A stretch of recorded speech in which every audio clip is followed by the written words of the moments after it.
Hello everyone! Itong araw na to, nag-crave ako dahil malamig dito sa aming lugar, nag-snow, so sabi ko may Pudgy Bar ako dito na lemon flavor. So ang ginawa ko ganito. Ayan, nilatag ko lang yung 10 Pudgy Bar sa isang yanera or sa hulma. Tapos yan, nilagay ko lang sa may gilid. As much as possible na dapat pitpitin nyo para dikit na dikit sila. Ayan, kaya nang ginawa. Ayan, gagawa tayo ng mixture. 5 itlog, isang gatas na malapot, at Nestle cream lang. At syempre, lagyan natin siya ng pinch na konting asin. Sorry po, hindi ko na po pinakita sa inyo kung paano ko yung ginawa. So, haluin lang natin siya mabuti para lang din tayo gagawa ng ng leche flan. But this time is parang cherry leche ang gagawin natin with Pudgy Bar. So, pagkatapos po niyan, magluluto po kayo ng gulaman.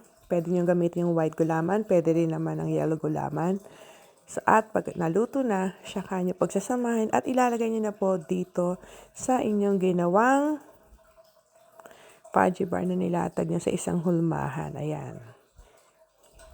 So, kapag napuno na po, ilagay niyo lang po sa ref at hintayin po natin after 1 hour. At titingnan na natin kung maganda ba ang pagkakagawa natin. Ayan ang resulta ng ating ginawa kanina. Yan, after 1 hour, nilagay ko lang sa ref, tapos umiwa lang ako ng maliit. Tapos eto na yung pinakamasarap na portion, yung titikman mo na. Or titikman na natin. Ayan.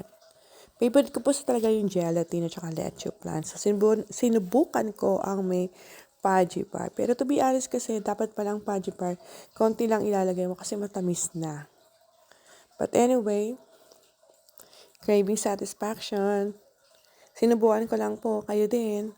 Maaaring yung nakikita niyo sa mga video at least kung susundin niyo po talaga yung kanilang ingredients, hindi po matamis.